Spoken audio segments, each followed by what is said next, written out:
भगवते तस्मै कृष्णायादभुतकर्मणे रूपनाम विभेदेन जगत कीर्ति यो यतः सच्चिदानन्दरूपाय विश्वोत्पत्त्यादि हेतवे तापत्रय विनाशाय श्रीकृष्णाय वयं नुमः। श्रीमद्भागवत महापुराण नवम स्कंध 13वां अध्याय। राजा निमि के वंश का वर्णन। श्री सुखदेव जी कहते हैं, परीक्षित इक्ष्वाकु के पुत्र थे निमि। उन्होंने यज्ञ आरंभ करके महर्षि वशिष्ठ को ऋतु जी के रूप में वर्ण किया। वशिष्ठ जी ने कहा कि राजन, इंद्र अपने यज्ञ के लिए मुझे पहले ही वर्ण कर चुके हैं। उनका यज्ञ पूरा करके मैं तुम्हारे पास आऊंगा, तब तक तुम मेरी प्रतीक्षा करना। यह बात सुनकर राजा निमि चुप हो रहे और वशिष्ठ जी इंद्र का यज्ञ कराने चले गए। विचारवान निमि ने यह सोचकर कि जीवन तो क्षण भंगुर है, विलंब करना उचित न समझा और यज्ञ प्रारंभ कर दिया। जब तक गुरु वशिष्ठ जी न लौटे तब तक के लिए उन्होंने दूसरे ऋतुजों को वर्ण कर लिया। गुरु वशिष्ठ जी जब इंद्र का यज्ञ संपन्न करके लौटे तो उन्होंने देखा कि उनके शिष्य निमि ने तो उनकी बात न मानकर यज्ञ प्रारंभ कर दिया है। इस प्रकार उन्होंने साफ दिया कि निमि को अपनी विचारशीलता और पांडित्य का बड़ा घमंड है, इसलिए इसका शरीर पात हो जाए।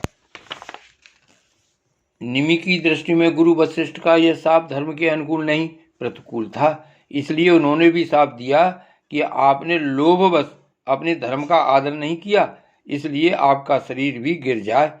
यह कहकर आत्मविद्या में निपुण निमि ने अपने शरीर का त्याग कर दिया। परीक्षित, इधर हमारे वृद्ध पिता में वशिष्ठ जी ने भी अपना शरीर त्याग कर मित्रा वरुण के द्वारा उर्वशी के गर्भ से जन्म ग्रहण किया। राजा निमि के यज्ञ में आए हुए श्रेष्ठ मुनियों ने राजा के शरीर को सुगंधित वस्तुओं में रख दिया। जब सत्रयाग की समाप्ति हुई और देवता लोग आए तब उन लोगों ने उनसे प्रार्थना की, महानुभावों, आप लोग समर्थ हैं, यदि आप प्रसन्न हैं तो राजा निमि का यह शरीर पुनः जीवित हो उठे।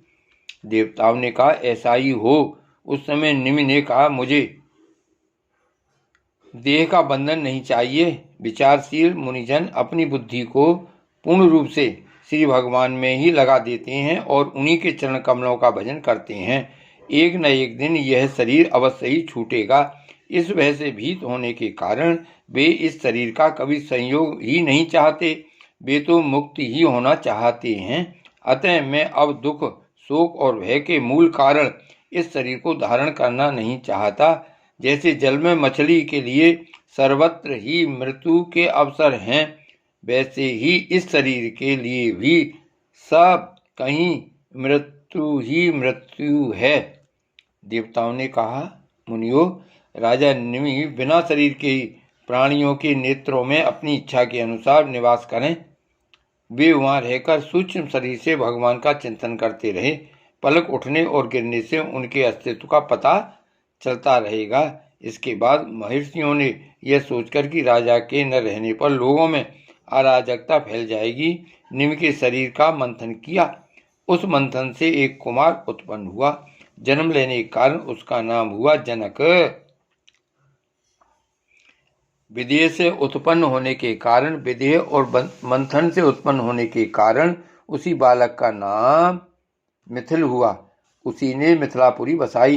परीक्षित, जनक का उदास वसु, उसका नंदीवर्धन का सुकेतु, उसका देवरात का बृहद्रथ का महावीर का सुधृति का धृष्टकेतु का हर्षव और उसका मरु नामक पुत्र हुआ। मरु से प्रतिपक से कृतिरथ से देवमीण से विस्तृत और विस्तृत से महाधृति का जन्म हुआ। महाधृति का कृतिरात का महारोमा का स्वर्णरोमा और स्वर्णरोमा का पुत्र हुआ हर्षरोमा। इसी हर्षरोमा के पुत्र महाराज शीरध्वज थे। वे जब यज्ञ के लिए धरती जोत रहे थे तब उनके सिर हल्के अग्रभाग फल से सीता जी उत्पत्ति हुई। इसी हस्वरोमा के पुत्र महाराज शीरध्वज थे। वे जब यज्ञ के लिए धरती जोत रहे थे तब उनके सिर हल्के अग्रभाग फल से सीता जी की उत्पत्ति हुई।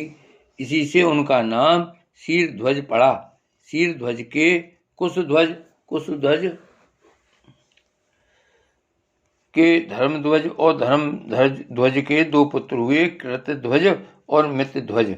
कृतध्वज के केशीध्वज और मित्रध्वज के खांडिक्य हुए। केशीध्वजक आत्मविद्या में बड़ा प्रवीण था। खांडिक्य था कर्मकांड का मर्मज्ञ। वह केशीध्वज से भयभीत होकर भाग गया। केशीध्वज का पुत्र भानुमान और भानुमान का शतधृम्न था। शतधृम्न से शुचि, शुचि से सनदवाज, सनदवाज से ऊर्ध्वकेतु, ऊर्ध्वकेतु से अज, अज से पुरजित, पुरजित से अरिष्टनेमि, अरिष्टनेमि से श्रुतुवा, श्रुतायु, श्रुतायु से सुपार्श्वक, सुपार्श्वक से चित्ररथ और चित्ररथ से मिथिलापति क्षेमति का जन्म हुआ। क्षेमति से समरथ, समरथ से सत्यरथ, सत्यरथ से उपगुरु और उपगुरु से उपगुप्त नामक पुत्र हुआ। यह अग्नि का अंश था। उपगुप्त का